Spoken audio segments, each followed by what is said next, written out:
नमस्कार, सुप्रभात राजस्थान। आप देख रहे हैं न्यूज 18 राजस्थान। मैं हूं आपके साथ आयुषी गुप्ता। गुड मॉर्निंग, नमस्कार। मैं हूं आपके साथ मनुराज सक्सेना। अगले आधे घंटे तमाम वो खबरें आपको दिखाने वाले हैं जो बनेंगी आज की हेडलाइंस यानी कि सुर्खियां।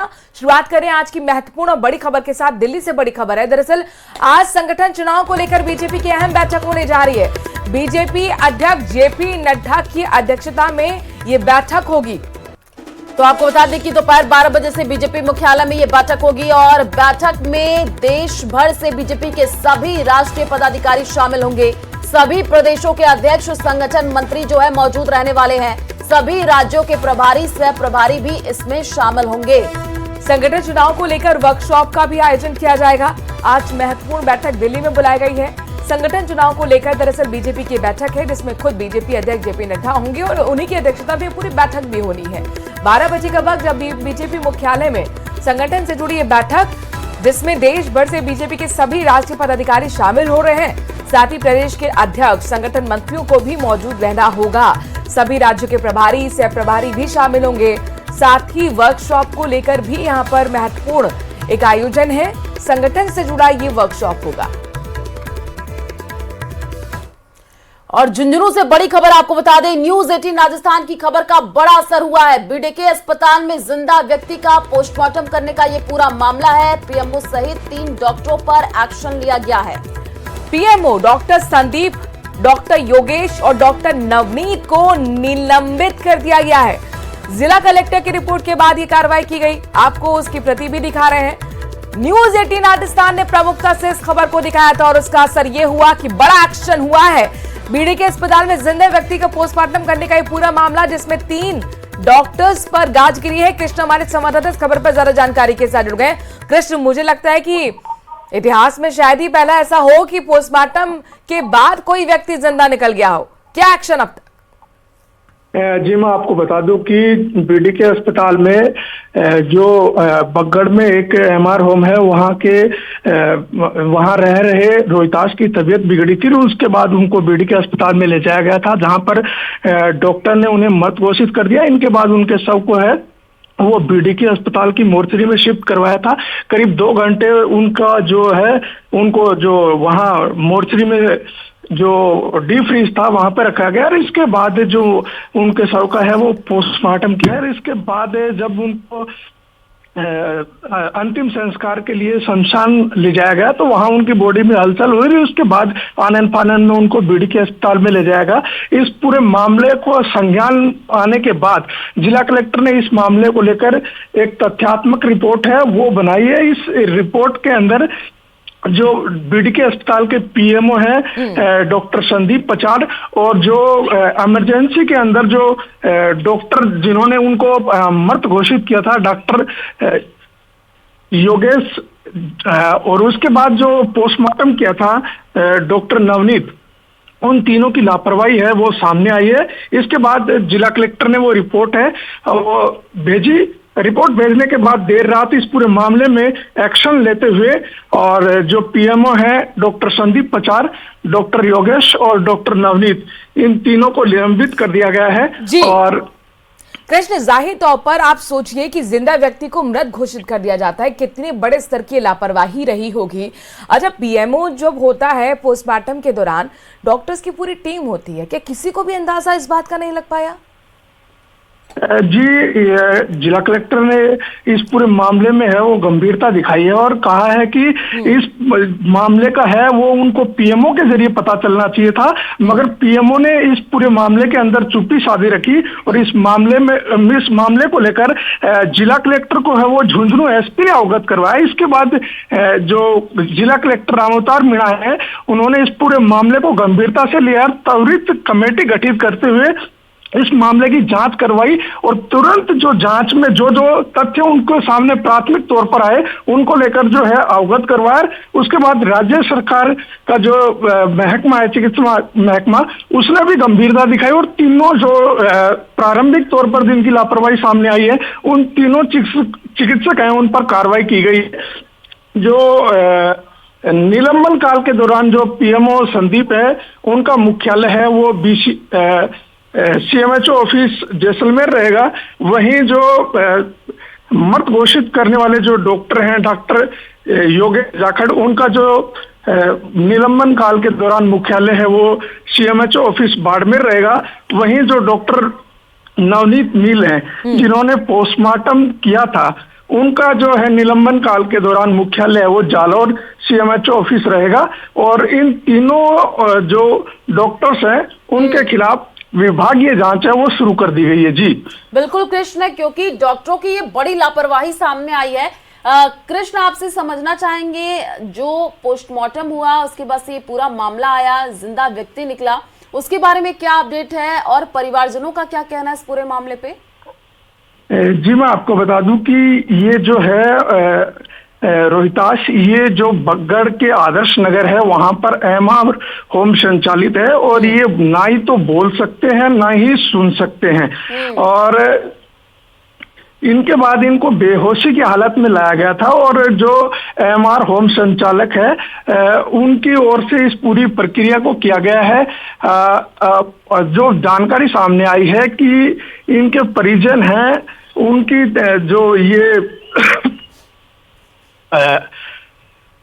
परिजन हैं वो इनको लेकर कोई जानकारी सामने नहीं आई और ये जो एमआर होम है वहीं रह रहे थे। कृष्ण, आप तक आवाज पहुंच रही है? जी मैं आपको बता दूं कि ये जो बगड़ का आदर्श नगर है वहां पर एमआर होम संचालित था और ये उसी एमआर होम में है, वो रह रहे थे। कृष्ण, लेकिन ये बताइए कि आखिरकार उनका हुआ क्या था, किस तरह की बीमारी थी कि इनको हॉस्पिटलाइज कराया गया और उसके बाद फिर डॉक्टर्स ने कुछ देर बाद मृत भी घोषित कर दिया? जी मैं आपको बता दूं कि एमआर होम में इनकी अचानक तबीयत बिगड़ी थी और उनके बाद बेहोशी की हालात में है वो इनको जो झुंझुनू जिले का सबसे बड़ा राजकीय बीडीके अस्पताल है वहां पर लाया गया था और इमरजेंसी में इनका इलाज है वो किया गया था।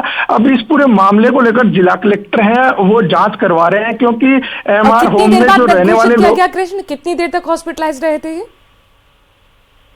ये करीब 15 से 20 मिनट है ये इमरजेंसी में रहे थे और इस पूरे मामले में है वो जिला कलेक्टर है वो एमआर होम है वहां की भी जांच करवाएंगे, क्योंकि वहां पर भी मेडिकल है रहने वाले लोगों का होता है और किस तरह क्या तबीयत बिगड़ी इसको लेकर भी है वो रिपोर्ट है वो जो कमेटी जो जांच की है वो वहां की रिपोर्ट बनाकर भी है सौंपेगी कि ये वहां रह रहे थे, क्या इनका पहले से कोई इलाज चल रहा था, किस तरह क्या बेहोश हुए, क्या कारण रहे, उसको लेकर भी कमेटी है वो अपनी रिपोर्ट सौंपेगी। जी पूरी प्रक्रिया यहाँ पर रहती है कृष्ण, जाहिर तौर पर तो यहाँ पर कई सवाल अब खड़े हो गए हैं। कृष्ण, आपसे एक और सवाल है कि जो है व्यक्ति जो कि जिंदा निकला, जैसे कि आप उसका नाम भी बता रहे हैं और आप बता रहे हैं कि वो बोल भी नहीं पा रहा था, सुन भी नहीं पा रहा था, अभी उसकी स्थिति क्या बनी हुई है फिलहाल? अभी वो जो है आईसीयू है वहां पर इलाज जारी है और उनकी स्थिति है वो स्थिर बनी हुई है। इस पूरे मामले को लेकर जिला कलेक्टर हैं वो लगातार अपडेट ले रहे हैं और उन्होंने जो झुंझुनू तहसीलदार महेंद्र मूड है उनको इस जो उच्च स्तरीय जांच के लिए जो कमेटी बनाई है उनमें नियुक्त किया है और जो तहसीलदार हैं वो लगातार उनके स्वास्थ्य को लेकर अपडेट है वो जिला कलेक्टर को दे रहे हैं। वहीं जिला कलेक्टर ने इस पूरे मामले को लेकर जो स्वास्थ्य निदेशक हैं उनको भी अवगत करवा रखा है, साथ ही जो संभागीय आयुक्त है उनको भी इस मामले को लेकर जानकारी दे दी गई है। जी कृष्ण, कब तक रिपोर्ट सौंपने की बात कही गई है? दूसरा सवाल ये भी कि जितने भी आरोपी डॉक्टर्स थे क्या सभी पर एक्शन हो गया है अब तक? जी जिला कलेक्टर इस पूरे मामले पर नजर बनाए हुए हैं, देर रात तक है इस मामले को लेकर लगातार अपडेट लेते रहे। उनके सामने जो प्रथम जो रिपोर्ट है जो सौंपी गई है जिनमें प्रारंभिक तौर पर जिन डॉक्टर्स की लापरवाही सामने आई है उसको लेकर जिला कलेक्टर ने रिपोर्ट बनाकर भेजी और उसी रिपोर्ट पर राज्य सरकार ने कार्रवाई करते हुए पीएमओ सहित 3 चिकित्सक है उन पर कार्रवाई की है और उनका निलंबन किया गया। जी चलिए, बहुत बहुत शुक्रिया कृष्ण, नजर बनाए रखिएगा, बड़ी खबर पर आपसे अपडेट लेते रहेंगे। न्यूज 18 की खबर का ये बहुत बड़ा असर कहा जा सकता है। एक बड़े स्तर पर लापरवाही झुंझुनू अस्पताल के सामने आई थी जिसमें 3 डॉक्टर्स को निलंबित कर दिया गया। तत्काल एक कमेटी बनाई है और जो कंसर्न डॉक्टर्स हैं उनके बारे में ये मालूम किया है कि किस किस ने इसमें लापरवाही की है और हम सरकार को रिपोर्ट भेज रहे हैं। 2 लोगों के नाम सामने आए हैं और जो लापरवाही जो इंचार्ज है उनकी अल्टीमेट लापरवाही बनती है कि वो केस को किस तरह से देख रहे हैं, कितना उसमें डिले हुआ। और उन्होंने हमें, सबसे बड़ी बात यह है कि मुझे जो पीएमओ से जो सूचना आनी चाहिए थी वो मुझे एसपी साहब से आई। मुझे एसपी साहब ने बताया इस प्रकार घटनाक्रम हुआ, तब मैंने इनको पीएमओ को पूछा तो प्रथम दायित्व तो इनका बनता है कि इससे घटना हो गई थी तो जिला कलेक्टर को संज्ञान में लाना चाहिए था।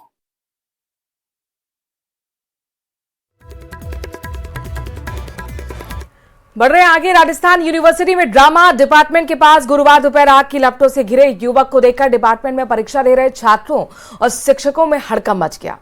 उन्होंने बुरी तरह झुलस चुके शख्स को अस्पताल पहुंचाया, जहां उसकी हालत नाजुक बनी हुई है और पुलिस अब इस पूरे मामले की जांच में जुटी हुई है।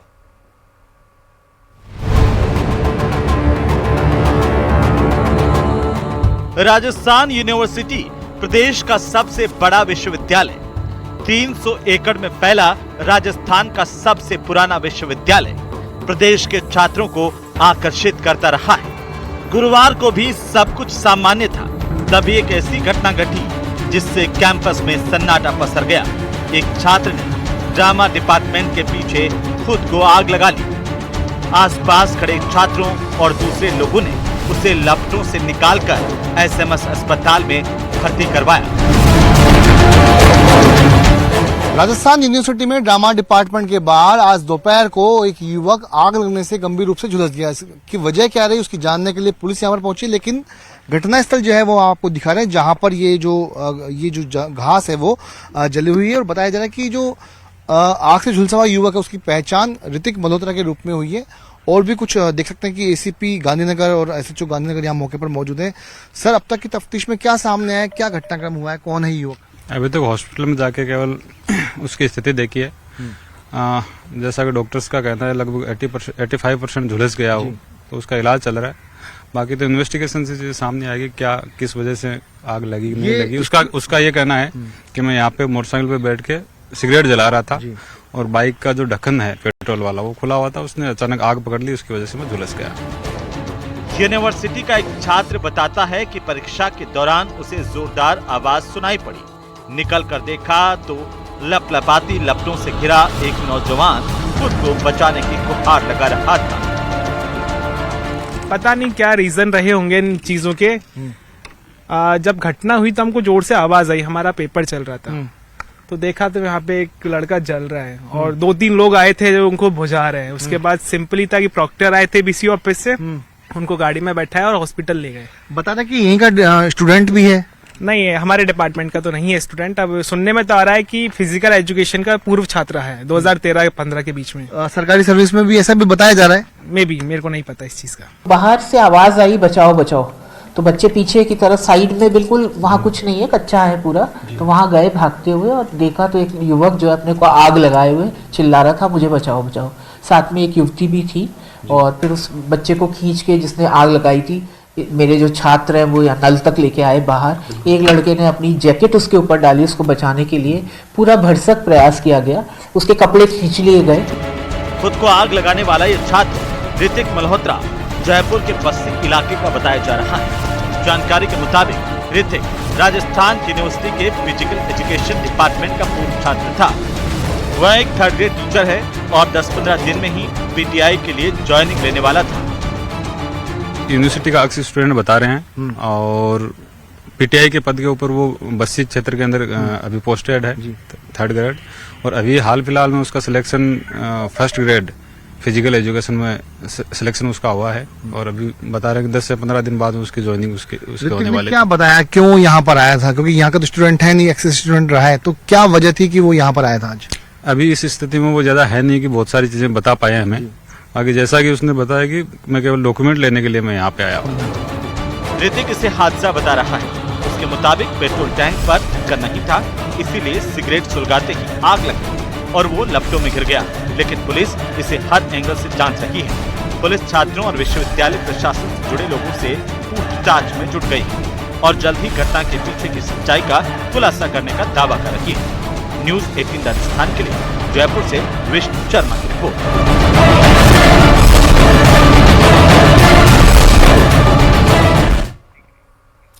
और 7 विधानसभा सीटों पर हुए उपचुनाव में बीजेपी जोरदार जीत का दावा करती है। और आपको बता दें कि अब जब 23 नवंबर को मतगणना होनी है, तब प्रदेश सरकार के 2 मंत्रियों में एक बार फिर धारदार जीत का दावा किया है।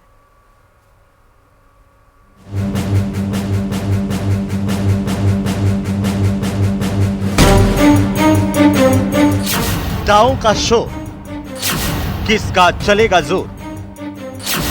दावा जोरदार, बड़े अंतर से होगी बीजेपी की जीत, कांग्रेस होगी चारों खाने चित।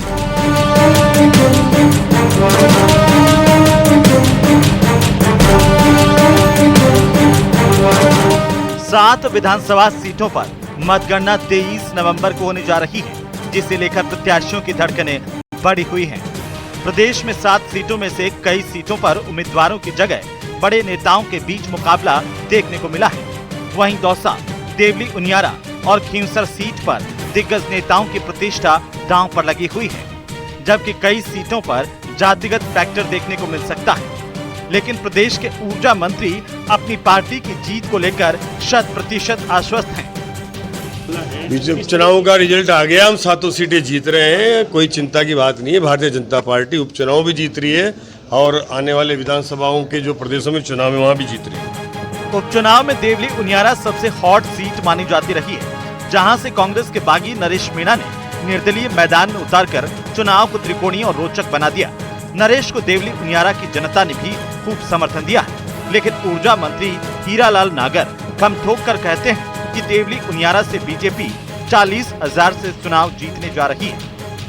मार्जिन अच्छा होगा। जहां मैं मुझे प्रभारी बनाया था देवली उनियारा, वहां से हम कम 40,000 से चुनाव जीतेंगे। एक और जहां हीरालाल नागर प्रदेश की 7 सीटों पर अपनी पार्टी की एकतरफा जीत का दावा कर रहे हैं, तो वहीं यूडीएच मंत्री झाबर सिंह खर्रा 5 सीटों पर अपनी पार्टी की जीत को लेकर काफी कॉन्फिडेंट हैं। भारतीय जनता पार्टी 7 विधानसभा क्षेत्रों में जीत के संकल्प के साथ मैदान में उतरी थी। वहां की आम जनता की राय और पार्टी के कार्यकर्ताओं की राय के आधार पर भारतीय जनता पार्टी ने अपने उम्मीदवार घोषित किए थे। 7 विधानसभा क्षेत्रों में से लगभग 2 विधानसभा क्षेत्रों में कड़ी टक्कर है, बाकी में हम आसान जीत की ओर अग्रसर। मंत्री झाबर सिंह खर्रा 84 और झुंझुनू सीट को लेकर कहते हैं कि इन दोनों जगहों पर पार्टी को उतने अंतर से जीत भले ही नसीब नहीं हो, लेकिन पार्टी जीत जाएगी। देखिए, 2 विधानसभाओं में हम एक 84 है, जिसमें संभावनाएं तो अच्छी हैं, लेकिन अब परिणाम के बारे में पूर्णतः आश्वस्त नहीं कहा जा सकता। बाकी उम्मीद हमको ये है कि हम 84 विधानसभा सीट भी 2-3 हजार वोटों से निकालने की स्थिति में है। बाकी हमारा झुंझुनू बहुत आसानी से निकल रहा है, खींवसर भी 5,000-6,000 वोटों के आसपास निकल रहा है। गौरतलब है कि डूंगरपुर जिले की 84 विधानसभा सीट आदिवासी बाहुल्य है, जहां भारत आदिवासी पार्टी का खासा प्रभाव माना जाता है, जबकि झुंझुनू विधानसभा सीट पर ओला परिवार का वर्चस्व रहा है। Bureau report, news 18 Rajasthan.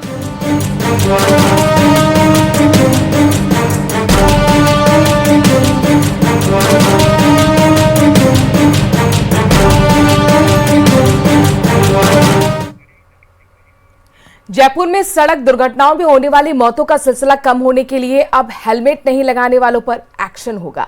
इसी कड़ी में जयपुर के डीसीपी ट्रैफिक सागर राणा के निर्देश पर पुलिस ने शहर की सड़कों पर हेलमेट नहीं लगाकर तेज रफ्तार में गाड़ी दौड़ाने वालों के खिलाफ अभियान शुरू किया है। आंकड़ों की बात करें तो 11 नवंबर से 18 नवंबर के बीच चलाए गए अभियान में यातायात पुलिस ने 3 सवारी जो है बैठाकर चलाने वाले 2313 वाहनों के खिलाफ कार्रवाई की है। और इसके अलावा हेलमेट नहीं लगाने और अन्य नियमों का उल्लंघन करने पर 2026 वाहन चालकों पर कार्रवाई की गई है। और इसी तरह 209 गाड़ियों को जब्त भी किया गया है।